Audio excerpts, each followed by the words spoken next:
We have all had painful events in our lives that can lead to depression, anxiety, addiction, or broken relationships. But here's a secret. It is not about what happened to us that causes suffering. It's the stories we believe about ourselves. Join us as we shine light on how to rewrite our stories, avoid the shadows of shame, and travel along the pathway to joy, love, and connection. It's the Finding Peace podcast with your host, Amazon best-selling author, Troy L. Love.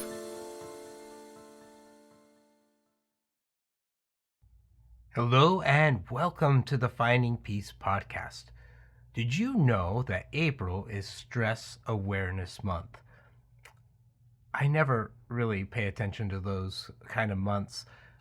There's so many different months for so many different things, but stress awareness is something that we talk a lot about on the podcast all the time. And today I have a special guest with me. I have a singer-songwriter, country's fresh new face, Erin Cosgrove. And she's going to be talking about her own experience with anxiety and mental health and how she copes with that as she tried to move forward, especially when COVID hit in March 2019. She came out in October with her latest release, A Time to Live, and we're going to have an opportunity to hear that soon. So put your hands together and join me in welcoming Erin Cosgrove. Thank you for having me. I'm excited to be here. Tell me a little bit about your story and how you came to the place of where you're at today and what you are wanting to share with the world. Oh man, do we want the abbreviated version or do we want the long version? Whatever you feel comfortable sharing. We'll do a mix mash of both. So I started basically singing when I was like 5, 6. My mom says I was like walking around the house making up songs and lyrics and all that good stuff. And then it kind of spiraled into doing, like the school plays and musicals and all that good jazz. And I've always been interested in music and like the arts my entire life. It's just something I've always been drawn to. So all through grade school, all through middle school, all through high school, I was in a national show choir in high school, which really kind of propelled me into more of like the professional side of it. Used to compete in states and all county, all that stuff. Had a vocal coach, started singing Italian arias, all that stuff. And then I graduated high school and I was going to go to college. And then I was like, oh no, I was like, what do I do with music? And I was like, I don't know, maybe I should study music. So not having any clue, what I was doing, I was like, I'm just going to study opera because that's what we were singing, in choir and whatnot. And ended up going to school for music, ended up hating it. What did you hate about it? Oh, just the structure. I hear you. Just everything, someone telling me what to do. I didn't enjoy my professors telling me I had to sing a certain way when I was like, no, that's not how I sing. Or no, that's not how I want to sing it. And in college, I ended up getting a job working at a theme park performing for a couple of their, shows that they had. And I obviously watched as a kid growing up. So it was kind of cool to perform and work with them. And then once I graduated college, I kind of steered more toward like the acting industry because I had kind of gotten burnout in the music industry just from, it being shoved down my throat for 4 years. And I had some interesting experiences too. So I was a little bit turned off by it. And then from there, I decided to move to LA because I had a bunch of friends that I went to high school with who were directors and producers, and they had said, why don't you come out and try acting? And I was like, okay, sure. It's kind of like music. It's similar. So I did that, moved out here, got an agent, and started acting. And I was in a couple TV shows, and then I started writing music and like playing the guitar. And my friends were like, well, why don't you go perform and play music. I was like, I don't know, I should, because that's what I love. And then, that kind of transposed into, I got burned out from the acting. But then I was writing music for TV shows and stuff like that. So I was like, okay, well, I guess I can do both. So I was still acting, and then doing the music thing, and I was starting to write more. And then I got hooked up with a producer out here who's awesome, Michael Blue. He's a Grammy Award-winning producer who did like Colby Clay and like One Republic. And from there, I was kind of like, okay, well, maybe I can. This sounds good. We'll just go this way. We'll just do this. And I was just, doing a bunch of festival shows, and it's from there, it's kind of where we're at now. And then unfortunately, my momentum kind of hit rock bottom, as everyone else's did, on March 15th, the day that my single came out. My single last year came out. So that was really tough. And that's, this year, which I don't even consider a year. I skipped 2020 and just referred to, if I say last year, I'm actually referring to 2019. Got it. But yeah, once 2020 hit, it was really an interesting uphill battle for me. And I think that's kind of where the whole stress awareness and mental health really came into play, because it was really hard. All the stuff I'd worked for and all the stuff that my team had worked for, my manager, my publicist, and all these things. We had all these interviews set up and all these appearances and all these grandiose plans, just vanished. So there was a lot of depression, anxiety for a while, especially here in California. It was just like kind of crazy. Yeah, everything's Nightmare, shut actually. down there. It was ridiculous. Still is. But, yeah, until about, I would say, maybe like May-ish, I finally was like, okay, I can try to function here and we'll just move forward. So then we just started doing some like pre-production for our music video. So we ended up shooting that, thankfully. I want to say in like July. And then I was asked to do a festival show in Missouri, which was really awesome, in August. So that kind of propelled me and like helped me like, okay, there's still parts of the world that, are open and people are still doing their thing and there's still music happening. And I think once I played that show, I was able to kind of, all right, let's see what else we can do. And hence where Time to Live, which is what we were getting to and talking about with the, finding peace and whatnot, is kind of where that came out of. And so Time to Live is basically a sign of hope, and we got this, and, don't live in fear and live your life and do what you can and stay positive and all this stuff. So I think I wrote it more for me than I did for anybody else. But it was a great little tune that I really kind of fell in love with, and I still listen to, just, which is rare. I don't listen to my music. I'm like, I don't like it. I'm like, I don't want to hear that. I've heard it a million times. I don't want to hear that song. But this one kind of resonates more because it's like, okay, it's still like fresh. It's still happening. So yeah. Would it be okay if we thank you so much. Would it be okay if we let the listeners hear your song right now? Yes, please. Absolutely.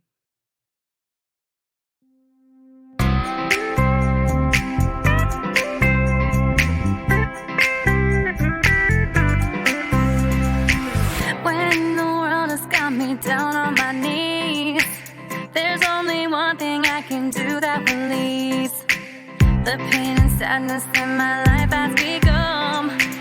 I grab my things, just cut the strings, and it's fine. I'm in my red dress, oh yes, feeling alright. Yeah, my hair is a mess, but I'm living for tonight. I don't know where I'm going or where I begin. I know that one thing's for sure, still alive. It's time to live. 184 days, half of a year. Been such a long road and we still can't see clear. I know that one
you were experiencing what we call in my work attachment wounds, and the wound is loss, Yeah, which a lot of people were going through. a Uh, lot. as you were talking, the expression that came is the day the music died, March 15th, the day the music died, right? Um, so many losses. People weren't able to walk the line for graduation. People Yeah. were not able to go to attend funerals of loved ones, all of Ugh. those kind of things. And your world came to a screeching halt. How did you, maybe even just the creative process of writing that song, what was that like for Have to go back. I try to block it all out. you? To be honest, I I hear don't you. really remember a lot of last year. PTSD, man.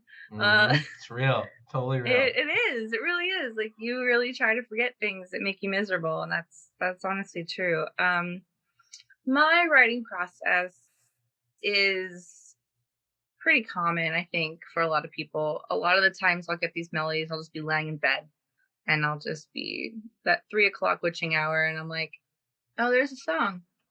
Do I want to get up? Do I want to record this? Maybe. Is it good enough? Do I like it enough? All right, I'll get up. So then I go in my bathroom and I sing it in my phone. Get a melody. All right. Probably won't listen to it for like a week. Then I'll be going through my phone. I'm like, oh, I recorded this. And I'll listen to it again. I'm like, if it gets stuck in my head and I keep singing it, then I'm like, all right, we're going to write this, because that means to me that it's something that if it's getting stuck in my head and I can't get out, then it needs to be written. It needs to be taken out of my head and put onto paper. So then I'll just kind of start singing it, humming it. Maybe I'll grab my guitar and just play around with some chords. And I honestly don't even remember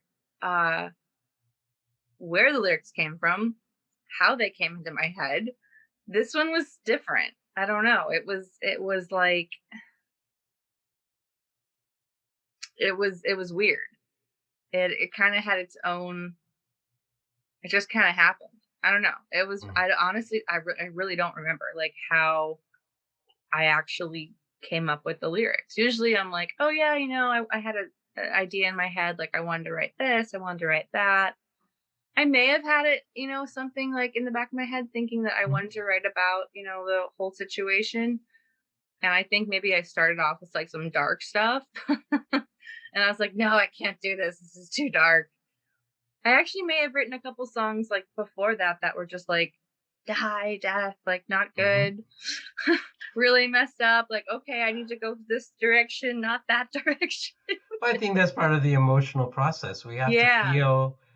We're kind of taught a lot that it's not okay to feel things. Yeah. You gotta shove it down. But really what I'm hearing you say is that working through some of the anger and the frustration and the stress allowed you to come to a place where you're able to come to that new perspective that there is a time to live. Yeah. That's really what we do, whether we're writing a song or trying to find a way to move forward, is giving ourselves permission to feel so we can come to a new sense of peace, which is what you did.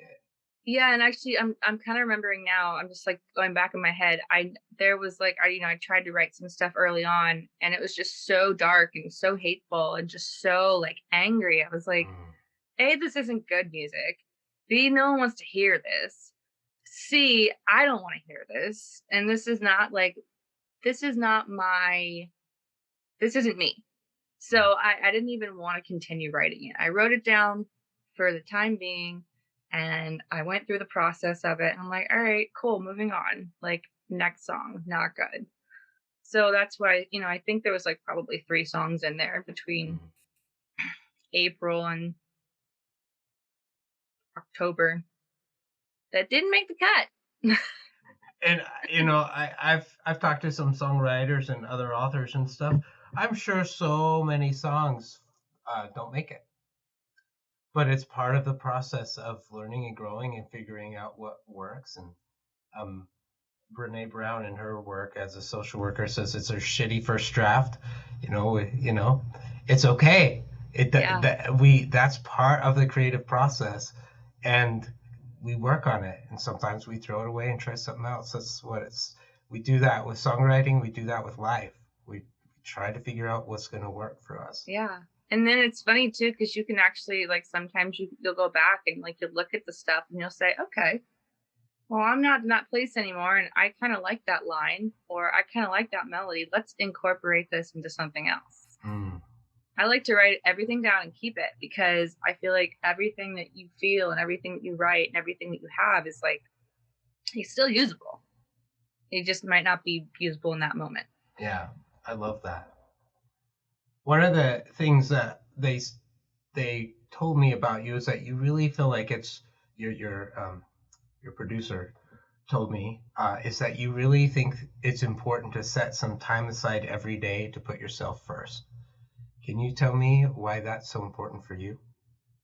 I like my space. I think everyone kind of does, but there's only, some people don't give themselves the time to do that. And it's important, because if you don't, you like lose your mind. You drive yourself crazy. And if you aren't helping yourself, you're not helping anybody else. So you gotta be okay with you before you can really be in anybody else's life and help anybody else, because you're just going to put that negativeness onto somebody else. Absolutely. One of the things that we talk a lot about on the podcast is self-care, and doing it every day, finding time to take care of ourselves every day. Sometimes we're the last person to take care of ourselves. We're so busy doing all kinds of other things. So even taking time every day to write music, or to take a bubble bath, or go for a walk, or whatever it is that helps you find yourself grounded in things, I think is an excellent way of helping us be able to then show up and use our talents and skills and abilities in the world. We need to take some time for ourselves. So that's beautiful. Exactly. Well, Erin, where can people learn about you? I am all over the internet. If you want to know something, you probably can find it.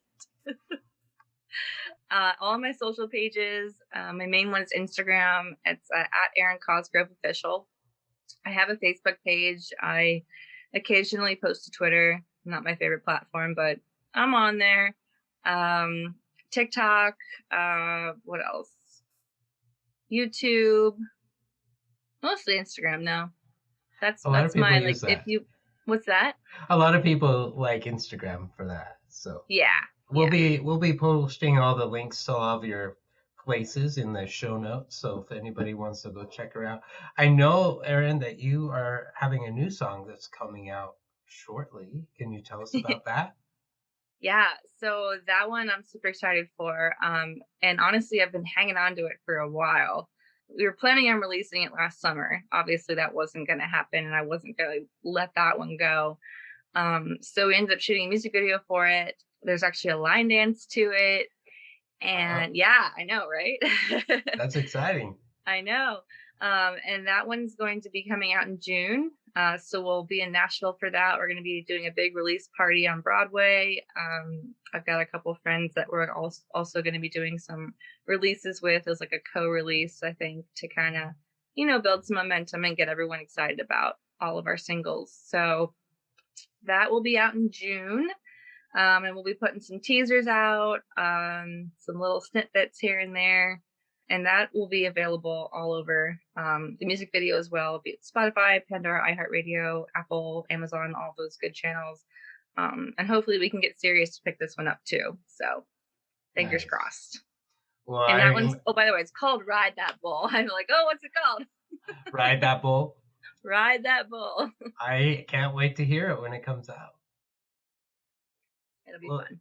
Well, Erin, thank you so much for spending time with us this week. I wish you well in your career as a singer. Thank you, Troy. Pleasure talking to you. Yeah. I hope you have a wonderful rest of your day. You've been listening to the Finding Peace podcast. If you loved the show or want to ask a question, let us know by going to troylove.com. There, you can also learn about the Finding Peace 5-Day Challenge. Remember to subscribe to this podcast so you won't miss the next episode. And if you are listening on iTunes, please give us a 5-star rating. It helps other people find this podcast more easily.